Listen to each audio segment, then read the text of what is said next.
Hi, everyone. Welcome back. It is Friday. It's Friday the 13th, and I will leave that at that for now.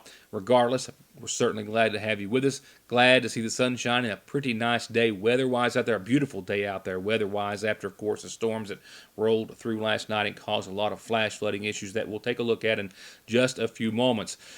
I wish I had some good news for you weather-wise for the weekend or thereafter, but I don't. Today's the only day like it. We've got cold air in store and clouds and rain for much of your weekend, at least half of it. An updated forecast in just a few moments that does not contain any severe weather like what we saw last night. With that said, we'll talk about that, a few water rescues. We'll also talk about, as you can well imagine, the local response to the coronavirus. We'll talk about the Mcafee County Justice Center and how most, not all, but most court proceedings have been put on hiatus. We'll hear from District Judge Dennis Prater on that front in just a few moments. Mcafee County Judge Executive Matt Wireman will talk briefly about the flooding and the expanded state of emergency that Mcafee County is under. He also talks about some changes of things on schedule-wise in regards to the spring cleanup campaign, and home incarceration is something that the Judge Executive Matt Wireman was talking about earlier today, as some inmates in the Big Sandy Jail are going to be placed on home incarceration. They're not being done so in regards to the coronavirus, but in regards to the report that I'll have first with District Judge Dennis Prater. Superintendent Scott Helton, of course, has some very important facts to talk about tonight. Classes called off in Mcafee County, not for the expected 2, but 3 weeks. I've got the schedule as it has been set right now for the summer feeding program and a few other very important things that he needs to get to you this evening. We'll make that all as quick as possible. And, of course, the daily update from Governor Beshear and President Trump's calling or declaring a national emergency, all to be discussed in the next half hour or what's left of it. Let's go ahead and begin. We'll talk about some more issues in just a few moments, but right now let's begin with a few local interviews. The first via a telephone conversation with District Judge Dennis Prater, who, following orders and mandates by the Supreme Court, says that with the exception of emergency matters, domestic violence hearings, evidentiary hearings, and criminal cases, all in-person appearances for civil and criminal dockets for circuit and district court are canceled and to be rescheduled at a later and unknown date. Starting Monday, most of the court dockets that we have here in district court are going to be canceled. The only thing that we will be doing as far as district court is concerned for the next month will be jail arraignments, which I have video capability to do those from the jail, so those prisoners do not need to be transported. The only prisoners that would be transported would be people that are charged with felonies that have to have a preliminary hearing within 10 days of that original arraignment that I would do on video. The only other cases that we would probably have in district court would be emergency custody hearings, emergency juvenile detention hearings, and that's pretty much it as far as district court's concerned. All other cases, probate cases, small claims cases, traffic court cases, criminal pretrials that are misdemeanors, jury trials, all of that will be postponed until after April 10th. As far as the courtroom, when we have these proceedings that I mentioned earlier, it would be just open to court personnel, the attorneys, and any witness that we would need for that hearing. Now, as far as conducting day-to-day business, I know we get a lot of traffic going to the circuit clerk's office. There is a criteria that I'm sure that the security out front will go over with each person that's coming in, that they have to go through a checklist with them, make sure that they've not been out of the country in close contact with someone that's had been exposed to the virus or anything like that. There's a list of criteria, and I'm sure you'll probably provide that to your viewers, but they have to meet that list before they can come into the Justice Center. Judge Prater also asked that I stress and reassure that all cases will be heard at a later date, and asking for your patience for the Mcafee County court system. Next, it's Mcafee County Judge Executive Matt Wireman, who also has an announcement as it somewhat pertains to the court system. Inmates in the Big Sandy Jail, some non-felony inmates will go under home incarceration, not because of the coronavirus, but because of the postponement of court hearings and proceedings. The judge also, of course, spoke briefly about the insult to injury in having to deal with this morning's flooding. Adding insult to injury, as the saying goes, the county, as is our nation, trying to grapple and stay ahead of the coronavirus situation. And at the same time, we're still recovering from recent and not so recent rounds of flooding that devastated many county roads and bridges, as last night's storms caused floods that breached some Mcafee County homes and closed and damaged many more roads, forcing the judge to extend the already existing emergency declaration Mcafee County was under. We were already under a state of emergency from back in February when the floods hit surrounding counties a lot worse than they hit Mcafee. But as part of the process, we had to do a declaration of emergency to make us eligible for FEMA funding, and that has been done. Last night and early this morning, all the continued rains, we've got several roads that were made impassable. We had a bridge out that we have since repaired. We got some tiles, culverts that have been stopped up, collapsing. We're addressing all those this morning. We're going to have our road crews out working all day. They'll work till they get everything passable this evening. If there's anything still remaining when we call it a day, we'll be back out again tomorrow. In another matter, and in a response to, as I referred to earlier with the conversation with District Judge Dennis Prater, basically closing all but essential district and circuit court proceedings, Judge Wireman, in talking with Circuit Judge Kim Childers, signed papers this afternoon that will allow home monitoring or incarceration to many current non-felony inmates in the Big Sandy Regional Detention Center, pending their rescheduled or continued court appearances, meaning they'll be permitted to, at the cost of the county, be released from the Big Sandy pending their next hearing, which is yet to be determined. The Kentucky Supreme Court issued an order regarding attendance of things, activities that go on in the judicial centers and courthouses, and they have severely restricted folks coming in and out of the courthouse, and they've also more or less suspended any civil type of proceedings. But what this has done is all those pretrial events and those kind of things in circuit clerk or in circuit court, they have caused folks to end up remaining in jail. And after having spoken with the circuit judge this morning, she's going to be issuing orders to place those folks that meet the criteria to be placed on home incarceration. But in order for me to do that, we would have to sign a contract and the county pay the bill. It's actually going to save the county some money. And two last items of business from the judge's desk. One, in lieu of last night's flooding, the Mcafee County Spring Cleanup Campaign, which was set to begin next week on Monday, beginning in District 2 this year, well, that has obviously been moved up to allow county employees, road, and other personnel to prepare for that event. It will start the following week, still in District 2, on Monday the 23rd.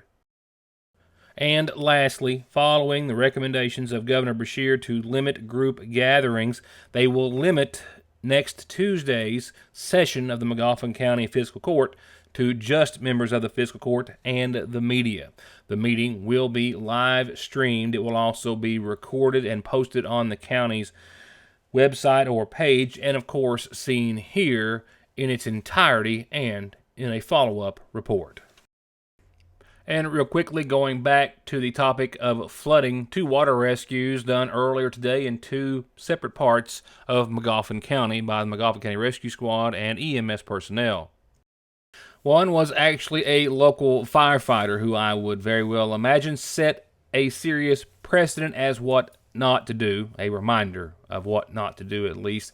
He was trying to take someone home who was unable to get there on Cow Creek when his vehicle became stalled and the water, which wasn't up to the floorboards but was deep enough and swift enough to push his vehicle over a little bit and get it close to the edge of the roadway before rescue personnel could tie a chain onto it and pull him from the water.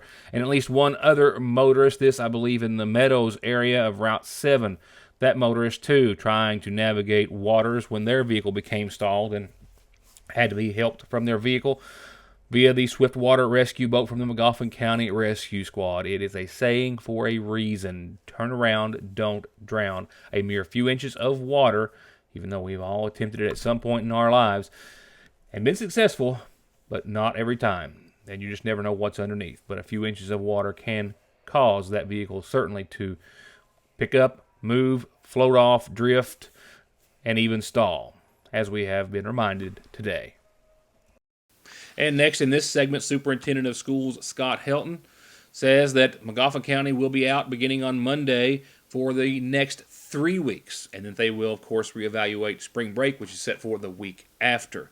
He also says that this morning's flooding didn't help any of the situation in regards to the planning and preparation that they had done in hopes of getting students who were in attendance in school today, had they been, the packets and information they needed for the 10 NTI days, which will be utilized over the course of the next 3 weeks. As far as preparing for the students, our electronic lessons were online. We're ready to go with that. But we had some hard copies that I call packets that we were going to send out with our kindergarten through second and third grade students that allows them to work through those days with hard copies at home.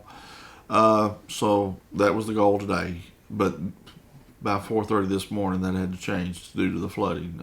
We had a lot of flooding in certain areas of the counties that we couldn't get in. So this morning, I got in our principals and we're making provisions. One of the things that we're trying to do is we're going to have, those packets are now ready. They've been ready. Some of the schools have sent stuff home. Some are in the process of getting ready. Parents can now come to schools if they want to pick up those packets. We're going to try to deliver some of those packets through our food program when we start delivering food, and I'll get into that in a little bit. And try just to make sure that we get it out to as many hands as possible, as soon as possible. Helton says that after Governor Beshear is encouraging all schools to close starting next Monday, Helton is counting on the state to follow through with another 10 NTI days to be given to all the schools who use the program to help carry them through the shutdown, which he says will last from this Monday the 16th until April the 3rd. That's a period of the next 3 weeks. We're going to be out of school starting Monday the 16th all the way through to April the 3rd. And we will reconvene and look at it again if it requires us to do additional days as we approach that April 3rd date. But right now, I want all the parents to know that during that process from March 16th, we'll be sending out a thing. We'll be putting it on our webpage. The days that are going to be NTI will be listed, and out of that 15 days, there are going to be 11 of them are going to be used for NTI. The remaining 4 would be makeup days under the current conditions, but these things are changing rapidly. But right now, our plan is to be out through April 3rd. People are going to ask about spring break. Our spring break is the following week, and as far as my recommendation to the board, that will come at our end of this month's board meeting. We can look at considering adjusting the calendar and moving those 3 days off because it's a week right after we're out 3 weeks, and using those 3 days that we have currently in the plan for spring break as part of that last week that we're out of school, this 1st of April. Now, in regards to the school feeding program, the school will start serving lunch Monday, and they will do so each and every day that they are out for this extended period of time. And keep in mind, this is a fluid schedule as of right now, but here's how it stands as of this hour. They will start this coming Monday It will be a pickup-only basis just for that first day until they get acclimated, get in, and can start to set some schedules and some routes. So Monday only, it's pickup only at each school throughout Mcafee County from 11 in the morning until 1:30. You'll be able to come, parents and or students, and pick up lunches at each individual school Monday from 11 until 1:30. On Tuesday and from thereafter, they are going to start busing lunches to homes. Now, this will be the same manner in which buses pick up and drop your kids off to and from school. However, he stresses, odds are it will not be their regular bus. It may not be their regular bus driver. So you need to keep your eye out for those buses starting on Tuesday of next week. And in an effort to make sure that they don't miss anyone, they'll be posting the phone numbers to all the kitchens at each individual school so you can call and make sure that you're on the list or the route. And they will be adding drop-off spots throughout the county where they'll be dropping off a large or number of lunches each day as well. That too will be changed and added to beginning next week. And they will, of course, be posting that on their school websites and pages, and I'll have that information for you here on Your News Today, and we'll be printing it, of course, in the Sagersville Independent, too. My biggest concern is that we keep our children and our community safe first.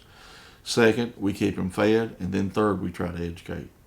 And as an educator, I don't say that lightly, but that's the most important things right now is keeping them safe and keeping them fed, and then we'll try to educate. Want to spend some more time enjoying the extra daylight this week and less time cooking and save money? Bring this coupon out of this week's edition of the Sagersville Independent into your Sagersville Lee's Famous Recipe and get $5 off a 16-piece family pack. That's 16 pieces of chicken any way you like it, 2 pints of mashed potatoes and gravy, 2 pints of coleslaw, and 8 buttery biscuits. $5 off. Get the coupon out of this week's Sagersville Independent and get to your Sagersville Lee's Famous Recipe. It can be one of the hardest parts of being a parent. You can beg them, bribe them, hold them down and try to force them, and sometimes you still can't get them to take their medicine. Well, problem solved at Parkway Pharmacy with Flavor X. Let your kids customize their medicine with some of the best flavors that really do taste great, and it's totally free with your child's prescription at Parkway Pharmacy. So stop the suffering, theirs and yours, for free, and get your Flavor X flavored medicines at Parkway Pharmacy in Sagersville. No other carrier provides service and signal to the mountains like the mountain's very own Appalachian Wireless. Now providing service to Knox, Bell, and Whitley counties with retail locations in Middlesboro, Pineville, and Barberville. Appalachian Wireless offers a dependable network, exceptional customer service with a service that goes wherever you travel nationwide. We are local people serving local people, bringing today's best technology on the latest devices. Better service, bigger savings. That's today's Appalachian Wireless. Has spring ever arrived at the seasonal shop? If you're tired of those gray, rainy days, you need to come in because the shop is filled wall to wall with spring arrivals. The new Charlie Page spring line is filled with beautiful colors, prints, and styles for everyone. They've got accessories for every occasion, new jewelry, bags, and shoes. And spring is the perfect time for some redecorating or adding a few new accessories to your home. And their home decor is some of the most beautiful they've ever had. Farmhouse, traditional, equestrian, rustic, they have it all. So come into the shop and let them help you add to your home. And remember, they also offer wedding and baby registry and free local delivery at the seasonal shop in downtown Sagersville. With decades of experience and happy customers all over Kentucky, All Pro Gutter Works and Construction is now proud to offer long-term and 0% financing on their home improvements and home construction. That's new windows and floors, new bathrooms and kitchens, new roofs, siding, decks and porches, new turnkey homes and offices, and of course, continuous guttering in 21 colors. Locally, family-owned and operated, and waiting on your next project and phone call. All Pro Gutter Works. At Sagersville National Bank, they know your house is much more than your home. It's an investment, and for many of us, the biggest we'll ever make.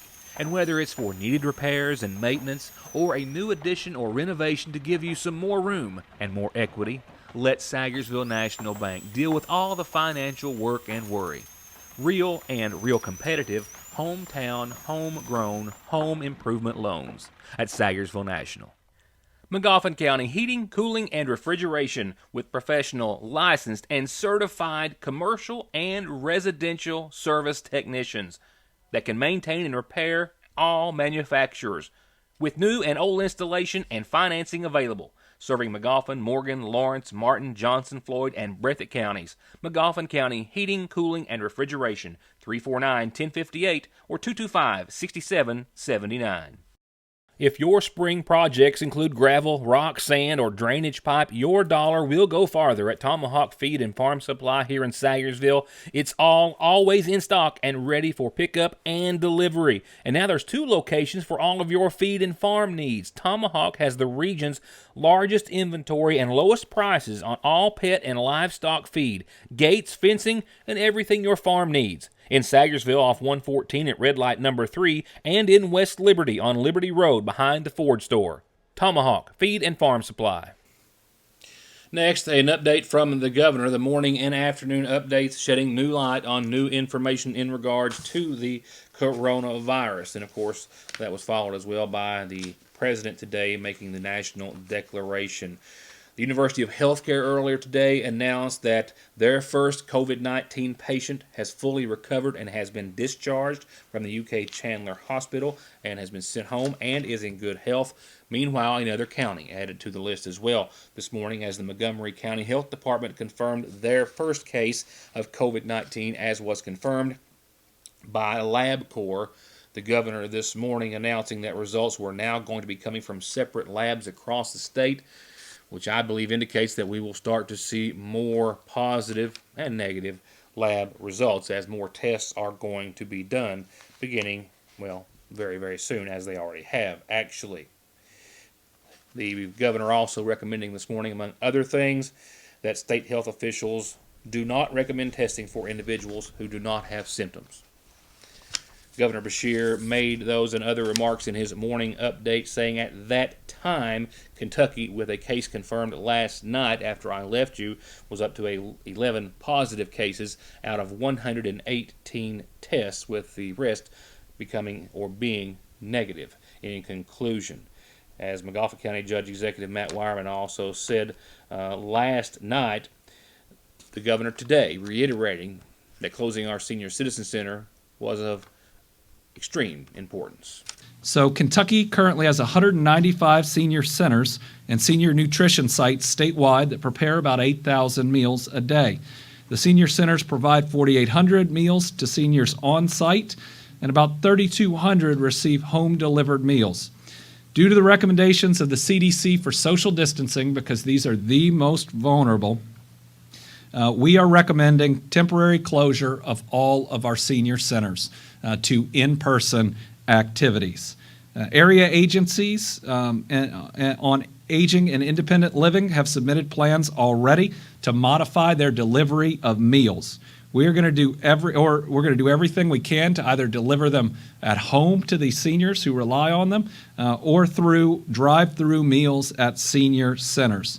The staff at the senior centers are prepared to either deliver the meals, or we are working to set up ways to provide them. And Harrison, Fayette, and Nicholas County senior centers have already closed, so we have a little experience in what this is.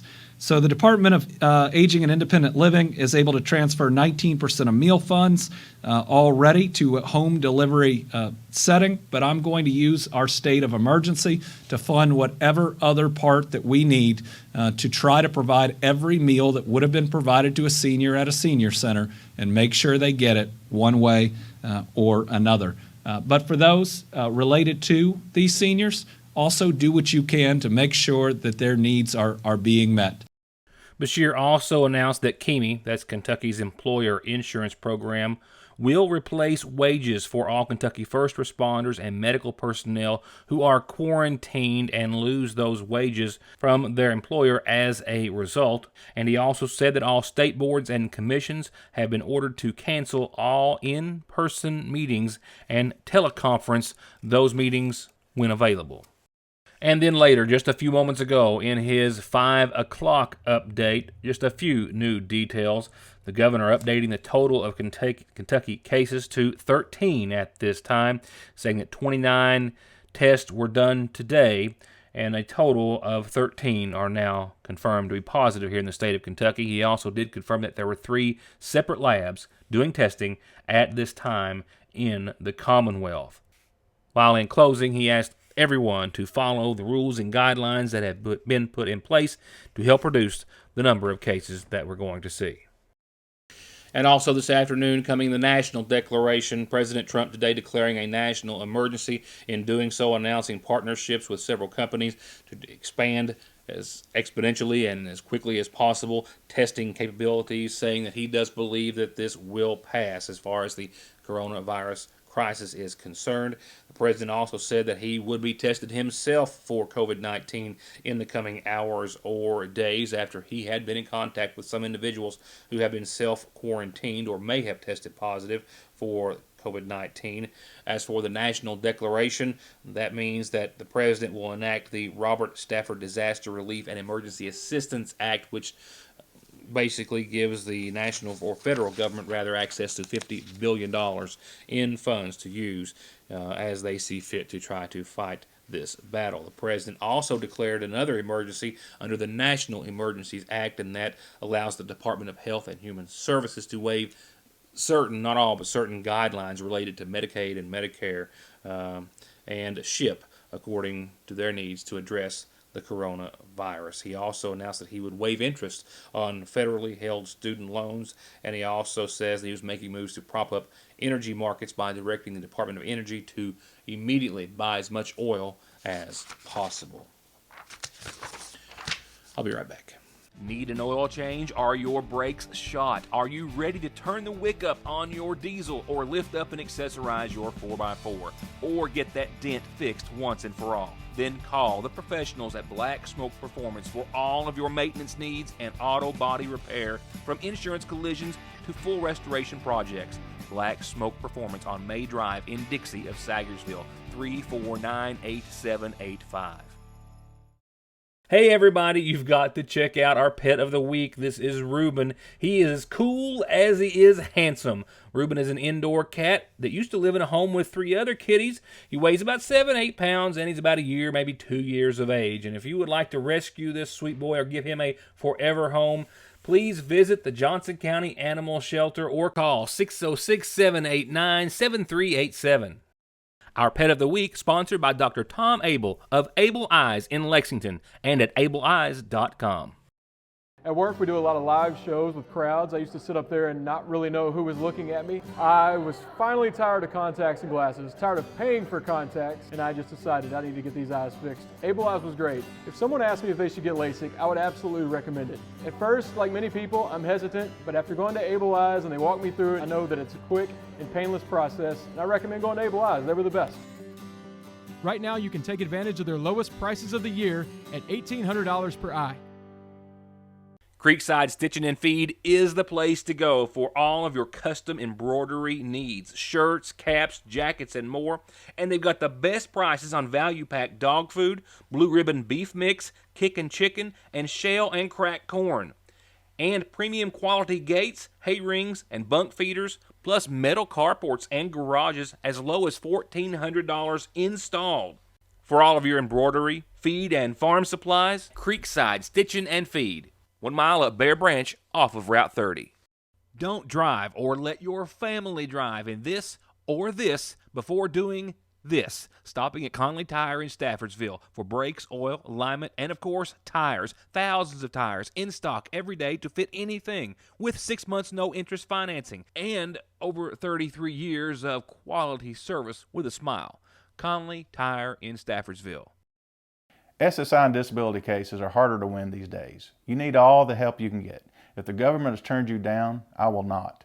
Many factors are considered when a claim is being processed, like your age, education, physical, and mental disabling conditions. When it comes time to winning your disability case, you should not face a federal judge alone. You need an attorney who is experienced, determined, hardworking, knowledgeable, and dedicated to helping you win benefits that you deserve. If you need help with your SSI or disability case, call me, Donald Wayne McFarland, and let me go to work for you.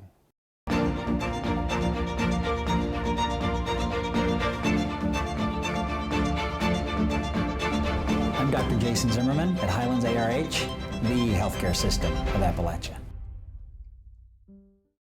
Your calendar and forecast coming in just a few seconds. A couple of other things. Yes, coronavirus related real quickly. Attorney General Daniel Cameron and the governor today have issued a scam alert warning Kentuckians of potential consumer scams related to COVID-19, saying that online scammers are already setting up fake websites, sending emails, texting, and using any form of electronic communication, social media, and the like to sell fake products and try to, of course, scam you out of your hard-earned dollars. Scammers are also asking individuals to contact them and give them, of course, your personal information, as all scams do.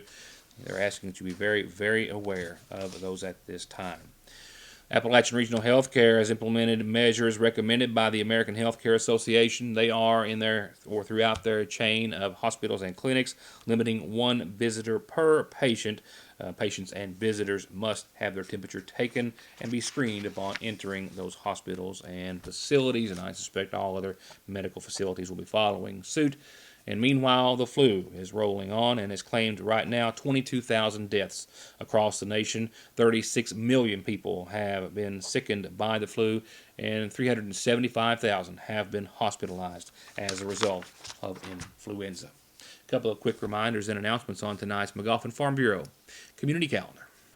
First, don't forget that it's still a few days away, but still on schedule to happen on the 31st, and I'll let you know in the next couple of weeks ahead. But the next Mcafee County Community Blood Drive is set for the 31st in front of the Sagersville IGA. Coming up on Thursday, April the 2nd, as I had an exclusive interview with 4 lovely ladies telling us about the Bluegrass Care Navigators Hospice Program and needing volunteers. Well, they're having that new volunteer training Thursday, April the 2nd at noon at the Mcafee County Public Library. It's a free training where you can come learn everything you need to know about being a volunteer for hospice. It might be mowing some yards for someone, or mowing a yard, or maybe walking their dog, maybe just sitting there keeping them company. They've got something for everyone if you would like to be a part of this most rewarding organization. RSVP by contacting Allison Casebolt at bgcarenav.org, or call Allison at the number on your screen. I'll remind you in the days to come. And I want to remind you right now that our calendar is here for everyone each and every weeknight, and for birthdays and anniversaries too. But if you've got any closings or important information in regards to everything going on with the coronavirus, please feel free to use our calendar anytime. It doesn't cost anything. You just have to get that information to me so I can tell everyone else about it. One funeral service announcement for this Friday, and it's in honor of Escanova Jackson, who passed away this week at the age of 91. He passed away on Tuesday, survived by his wife, Teddy Lynn. He's also survived by his sons, Ralph and David and Mark, and daughters, Sandra Pack and Carol Goebel. Visitation continues tonight, and services will begin tomorrow morning at 11 from the Mcafee County Funeral Home.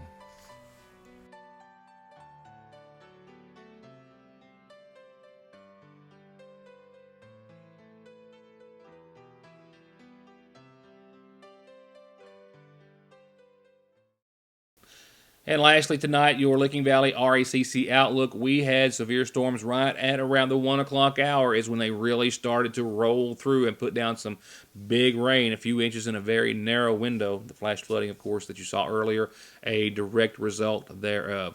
Nothing like that in your forecast, but also nothing like today in it either. Yes, mostly cloudy skies and nothing more than a light wind, albeit a colder evening or a stark comparison from last night and during the overnight. Tomorrow for your weekend, I wish I could tell you that with everyone trying to stay in and hunker down, I hope, and stay isolated on our own, as I hope we'll all try to do for the next couple of weeks to the best of our ability. I wish we could do it under some better weather conditions. But not so much. We might pick up an inch of rain across your Saturday, about a half an inch during the day, another half an inch tomorrow night. Winds out of the northeast anywhere from 6 to 17 miles per hour. And we'll struggle to hit the upper 40s tomorrow. Estimated around 47 for your high, 37 for your low tomorrow night. Temperatures close to that on Sunday, but definitely showers moving out. There's like a 10% chance of some showers lingering until about 7 o'clock on your Sunday morning. Otherwise, mostly cloudy, still a bit on the breezy side out of the northeast, 7 to maybe 16 mile per hour gusts, but 49 and 40 for your high and low. But it is going to be dry, albeit cloudy and a bit breezy for the latter half of your weekend. And that is the last absolute dry day in your forecast from there on. Monday of next week, mostly cloudy and 58 degrees. We have a dry first start to the first of the week. Mostly cloudy and dry for the first of your Monday, but by Monday evening, Monday night, certainly we'll see showers roll back in. Maybe holding off until after midnight or so. We'll know more about it next week. But after those shower chances do get here, they stay here. Tuesday, 62 and a 40% threat. Wednesday, a little bit of sun, but still a 30% chance of showers and 66 degrees. And Thursday and Friday, it's back to the 70s. But with those temperatures, as we have seen thus far, we're also seeing an abundance, or at least a better shot, of some shower chances. Mostly cloudy, a 50% chance with that 70-degree Thursday. And Friday, maybe the warmest day we've had thus far, at 73, but mostly cloudy, and a likelihood of showers.